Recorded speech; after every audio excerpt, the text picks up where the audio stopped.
My advice to anyone who's looking to buy property for renovation, if their main motivation is to make a profit on it, to maybe work their way up the housing ladder, is to buy the worst house you can find in the best location you can afford, because that gives you the maximum scope to add value, and the current condition of the property is likely to put off a lot of people, and therefore the price should reflect that.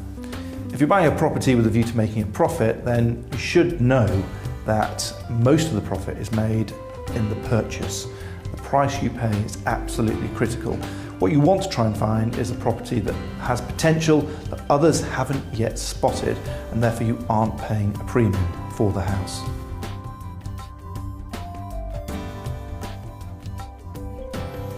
In terms of prioritising budget, it's very tempting to think, let's just spend the money on the kitchen, the bathroom, the decorating, the cosmetic finishes.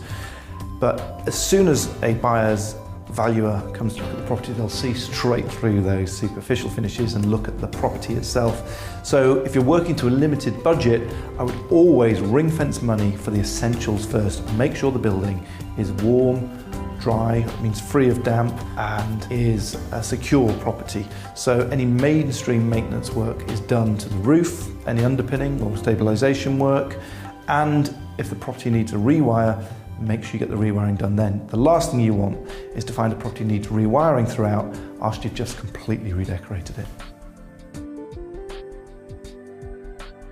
If you're a first-time renovator looking to make a profit, then there are potential pitfalls, and the chances are, unless you're buying quite a big property, the potential margin is also relatively narrow, so you've really got to get it right.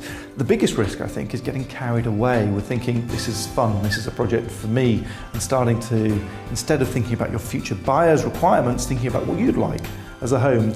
So do your research, go and look at what other developers are building in the area, be very clear about who is likely to be buying properties in the area, and make sure you design the property for them and not for you. In terms of the scope of work you take on, it really has to depend on how much budget you have available. If you're really working to a limited budget, then get the basic work done to fix the property, and then whatever you've got left, spend on making cosmetic improvements. If your budget is wider than that, then you can consider adding more space. And if you're going to add more space to a property, it's a surefire way to add value in most circumstances, but bear in mind that there is a ceiling value, a maximum value that any property can achieve. So you can't just go on adding space. At some stage, you'll be spending money you could never get back.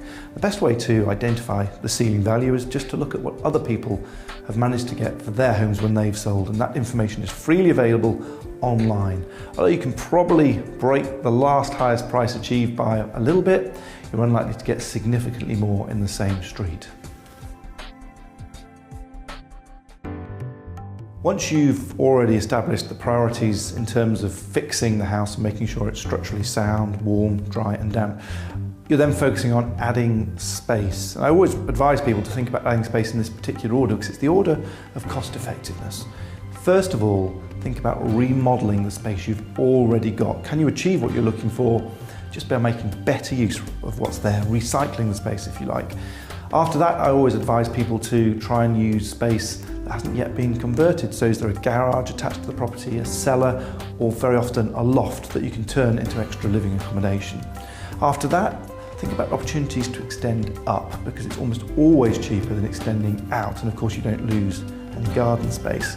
After that, then think about extending out the back, because that's most likely to be the opportunity on a property, or the sides. Very rarely will you have the chance to extend out the front. And then the final two options, if you've explored everything else, sometimes extending down is the only way to go, but that is expensive and therefore only likely to make sense in a very high value area. If nothing else works, then you could even add extra space at the bottom of the garden.